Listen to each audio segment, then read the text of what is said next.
The date is December 8th, 2024. Bashar al-Assad boards a plane in Damascus at 3:47 a.m. local time. By sunrise, rebel fighters are taking selfies in his abandoned presidential palace. 54 years of Assad family rule over Syria has just collapsed in a speculative 11 days, a rapid regime change in modern Middle Eastern history. The man who once boasted he would never leave Syria is now seeking asylum in Moscow, and 21 million Syrians are waking up to a country they no longer recognize. This isn't just another Middle Eastern uprising. This is the story of how Hayat Tahrir al-Sham, a group that most of the world considered a terrorist organization just months ago, executed a stunning military campaign. Led by Ahmed al-Shara, formerly known as Abu Mohammed al-Golani, these rebels didn't just defeat Assad's army, they made it disappear.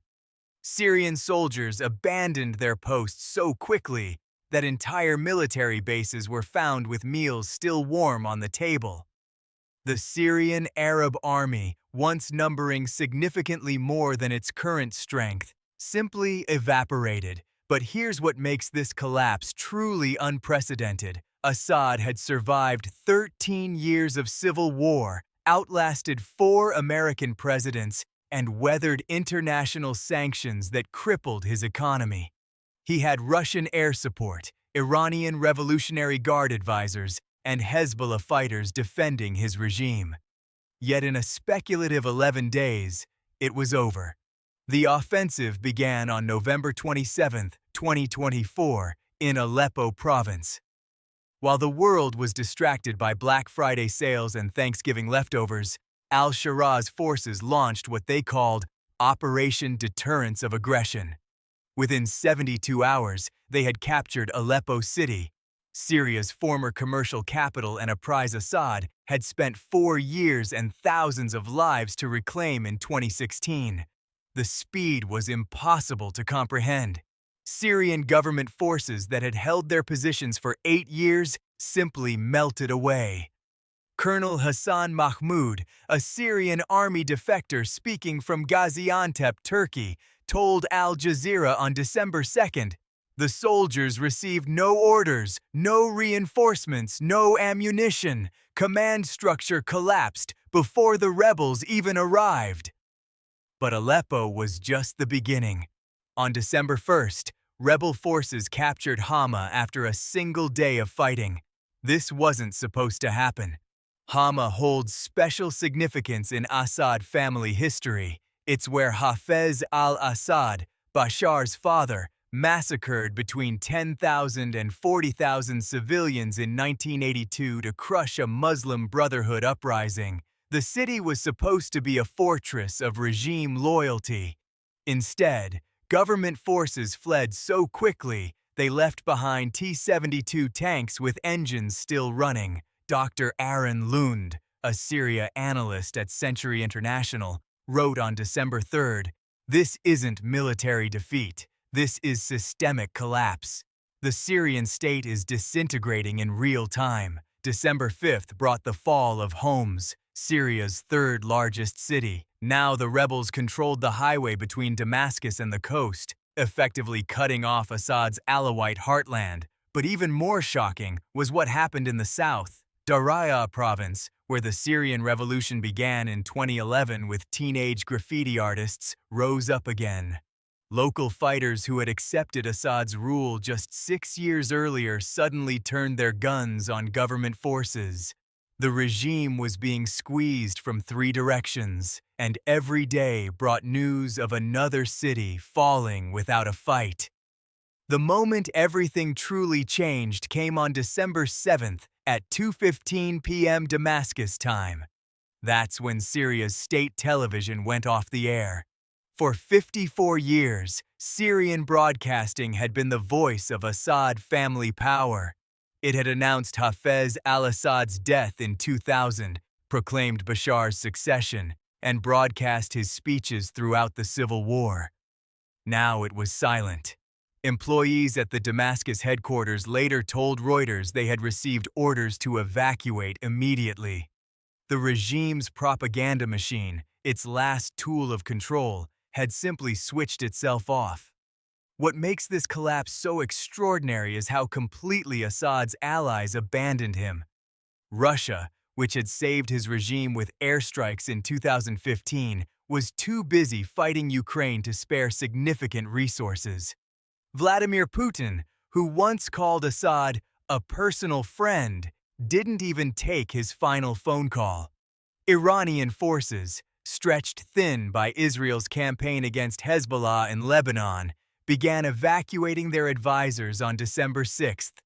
A senior Iranian Revolutionary Guard commander, speaking anonymously to the Financial Times, admitted, "We cannot save someone who will not save himself."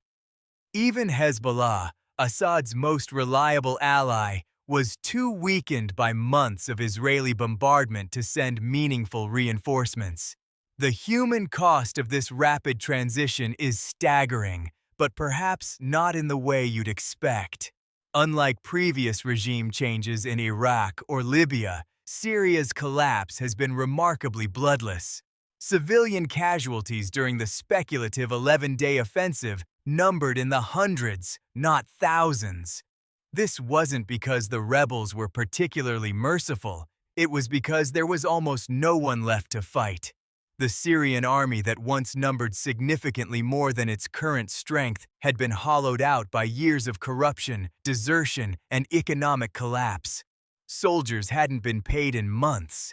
Many survived by selling their ammunition on the black market. When the rebels advanced, entire units simply went home. But the most revealing moment came in the final hours. As rebel forces approached Damascus on December 7th, Assad's inner circle began fleeing. His brother Maher al-Assad, commander of the 4th Armored Division, crossed into Iraq with his family. Defense Minister Ali Mahmoud Abbas disappeared entirely. By midnight, only a skeleton crew remained at the presidential palace. Assad himself, according to speculative flight tracking data, departed Damascus International Airport at 3:47 a.m. on December 8th aboard a Russian military transport. The man who had promised to defend Syria to the last drop of blood left without firing a shot.